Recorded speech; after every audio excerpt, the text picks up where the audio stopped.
Alright, hello everyone, Amanda here. Welcome back to my channel. If you are new here, I am an artist and crafter here on YouTube, and if you want to see more of my content, make sure to hit that subscribe button down below and ding the little notification bell as well, so you are informed each and every time I upload new content. It is Halloween. Happy stinking Halloween, everybody. This video is not going to go up on Halloween, but I'm going to say it anyway, so I'm excited today, and it is time for a brand new Paletteful packs unboxing. So let's jump right in. If you can hear the dogs in the background, I apologize up front, but they're playing with bones and having fun eating treats since it's rainy outside. Alright, without any further ado, let's see what's in the November Paletteful pack. Okay. So, no, not paint again. Oh, we got paint again. I see oil paints. Oh, let's get all of the confetti and stuff out of the way. I am going to just pull everything out and then I will put it down and we'll see what's happening here. Okay, I think I have gotten everything laid out now, so let's take a look at our contents sheet. So November 2019 Premiere Pack is M. Oil's Gray Challenge. Oh, yeah, so we've got titanium white, ivory black, and Payne's gray, and that is it as far as the colors are concerned. So we've got M. Walnut Oil, which you use to clean your brushes. It is a natural vegetable oil that does not evaporate or remove essential oils from the artist's brushes. Okay, so we are using walnut oil for that. That will clean our brushes. We have a Robert Simmons white sable brush, which is this bad boy right here. Big chunky boy. Basic spring, flexible point, and sharp working edge of the traditional red sable hair brushes, but they hold more color, clean easier, and last longer than red sable. Okay, we have an Art Alternatives palette knife. I have a bajillion of these, but okay. Art Alternatives canvas surfaces. So we have an 8x10 stretched canvas, which is the bad boy on the bottom, the chunky boy. We have got the 8x10 canvas panel, and we have got a 5x7 canvas panel, which is this little one. Alright, so Paletteful Packs prompts and challenge. The prompt for week 1 is winter. We've got branches, we've got cat, and we've got blankets. Maybe we can put a cat up on a branch or something, and like a dead branch, combine those three. And I don't know what we would do with blanket, but maybe we could combine those 3 prompts into something. So that is our list of supplies. That is what we get.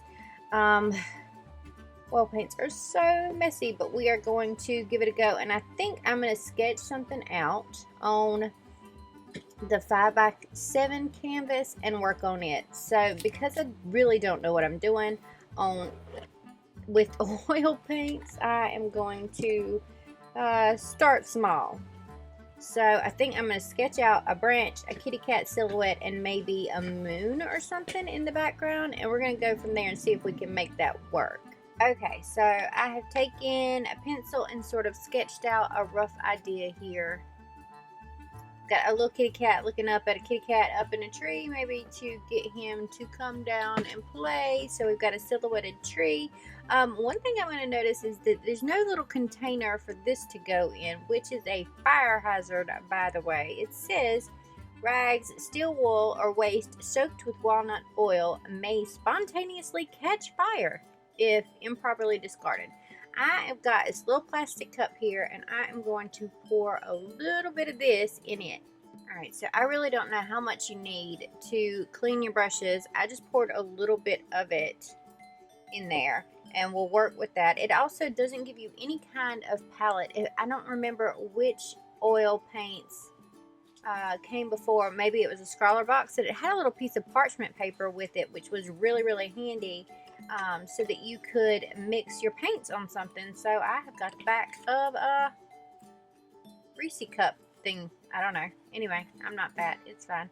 Okay, so we're gonna, I guess, put the colors out on this. and that way I can dispose of that properly and it's not cloth.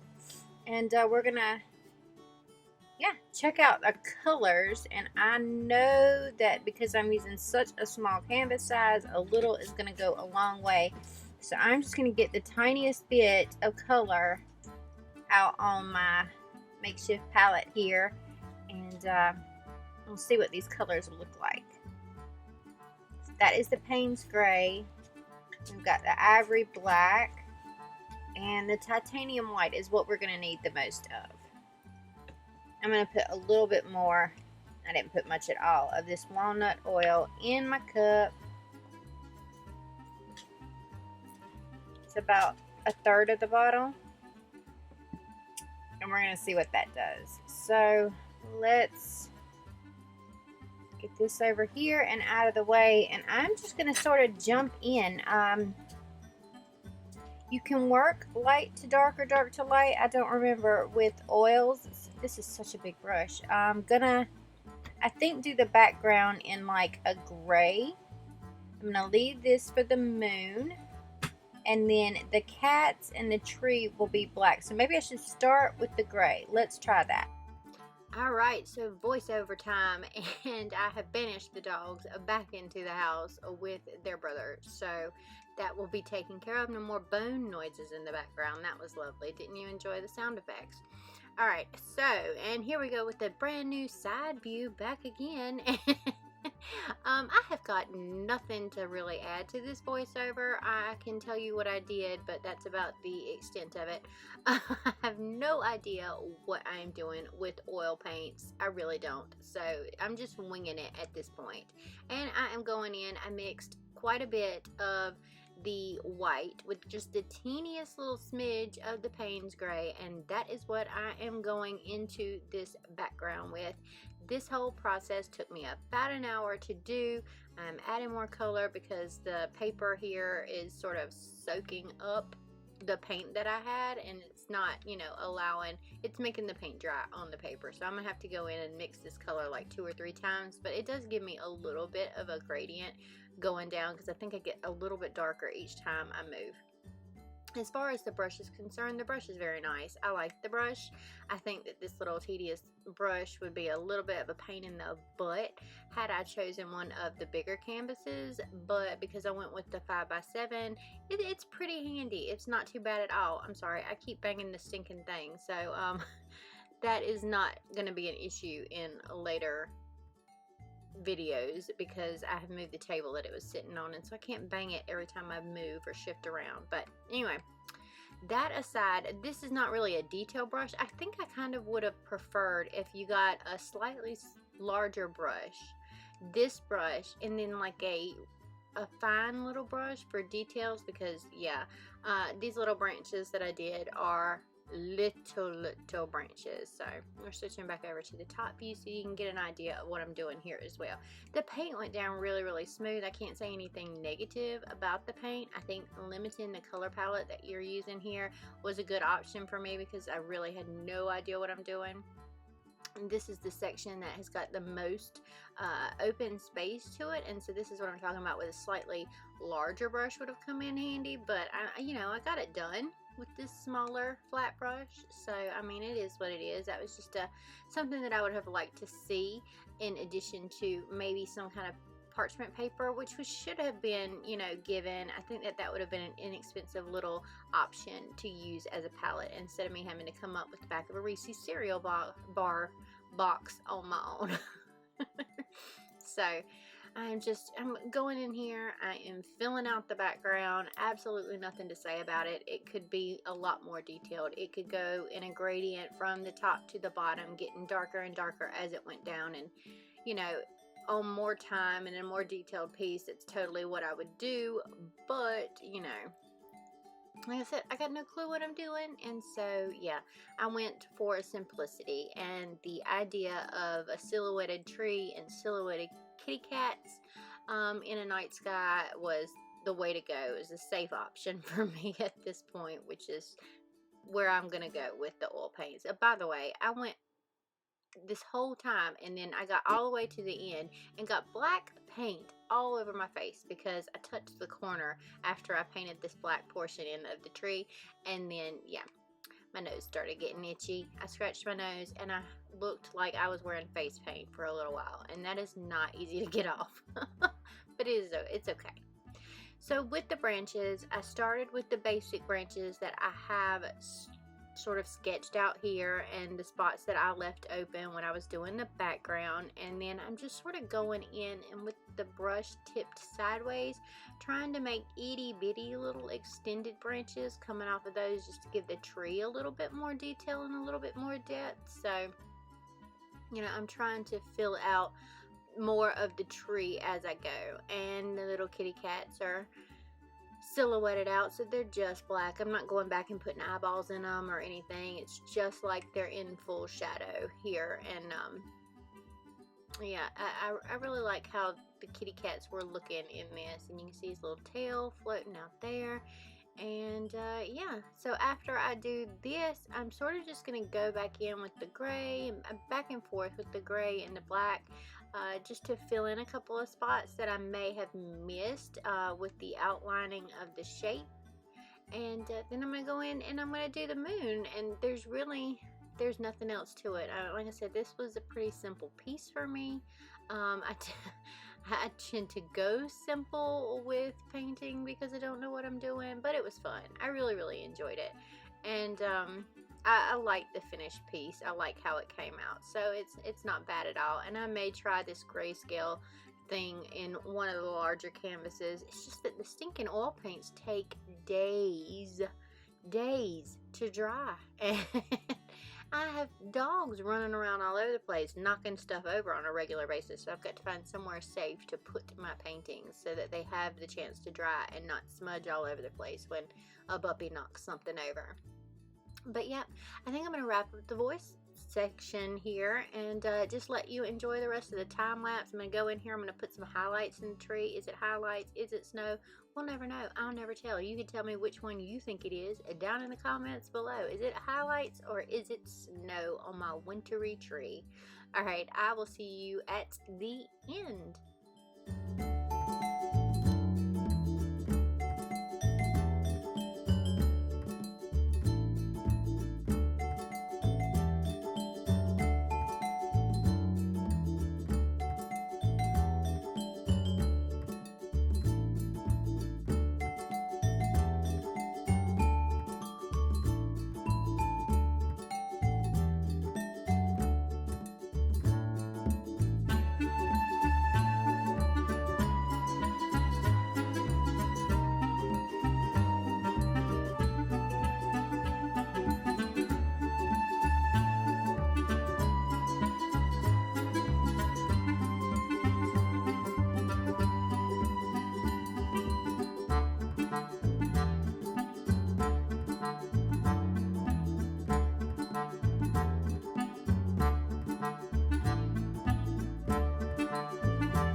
Okay, y'all, so that is going to wrap it up, I think, for today. I'm going to find a way to sign this. I may wait for it to dry and then go in with something really small and detailed, but this is our prompt for cat, winter, and what was the other one?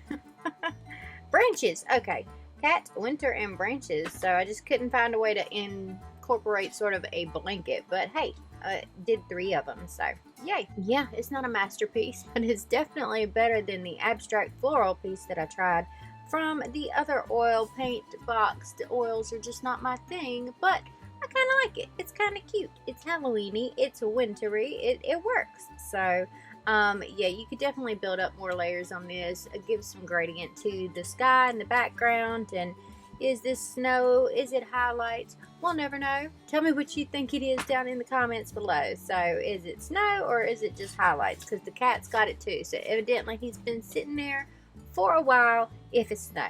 Alright, y'all, that is definitely going to wrap it up for today's video. I want to thank you again so much for watching, and subscribe if you haven't already. Give the video a big thumbs up if you found it at all helpful, and yeah, I'll see you in the next video. Bye! Now I just want to give a quick shout out and thank you to each and every one of my patrons. Without you, I would not be able to do this for a living. So thank you so much for your support. If you would like exclusive coloring pages, prints, creature cards, and all kinds of fun line work, then check out the Patreon link in the description box below.